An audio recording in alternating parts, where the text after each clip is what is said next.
Swiggy Zomato లేనప్పుడు బిర్యానీ కావాలంటే రెస్టారెంట్కి వెళ్ళి ఫుడ్ రెడీ అయ్యేదాకా వెయిట్ చేసి పార్సెల్ తెచ్చుకుంటుండే. సేమ్ సింక్రనస్ కమ్యూనికేషన్ లాగా రిక్వెస్ట్ చేసి రెస్పాన్స్ వచ్చేదాకా వెయిట్ చేస్తుండే. స్విగ్గీ జొమాటో వచ్చినాక ఫోన్లో ఆర్డర్ ప్లేస్ చేసి వేరే పనులు చేసుకుంటాము. ఫుడ్ రెడీ అయినాక వాడే తెచ్చి ఇంటికి డెలివరీ ఇస్తాడు. ఇది అసింక్రనస్ కమ్యూనికేషన్ లాగా. రిక్వెస్ట్ చేసినాక రెస్పాన్స్ కోసం ఎంబటే వెయిట్ చేయకుండా వేరే పనులలో పడిపోతాము.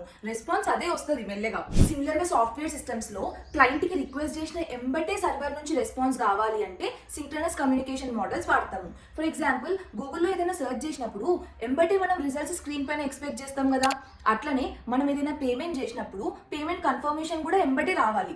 ఇలాంటి కేసెస్ లో సింక్రనస్ కమ్యూనికేషన్ మోడల్స్ యూజ్ చేస్తాం. ఒకవేళ క్లయింట్ కి రిక్వెస్ట్ చేసిన ఎంబటే రెస్పాన్స్ అవసరం లేకపోతే అసింక్రనస్ కమ్యూనికేషన్ మోడల్స్ వాడతాము. ఫర్ ఎగ్జాంపుల్ మనం ఎవరికైనా మెయిల్ పంపించినాం అనుకోండి, ఎంబటే మనకి మెయిల్ సెంట్ అని చూపిస్తుంది, కానీ యాక్చువల్ గా బ్యాక్గ్రౌండ్ లో మెయిల్ ఇంకా వెళ్తూ ఉంటుంది. Based on network on receiver send mail అనేది డెలివర్ అవుతుంది. సిమిలర్ గా వాట్సాప్ లో కూడా మనం పంపించినప్పుడు సింగిల్ టిక్ వస్తుంది, బట్ రిసీవర్ నెట్వర్క్ ని బేస్ చేసుకొని డబుల్ టిక్ డెలివర్డ్ అనేది అవుతుంది కదా.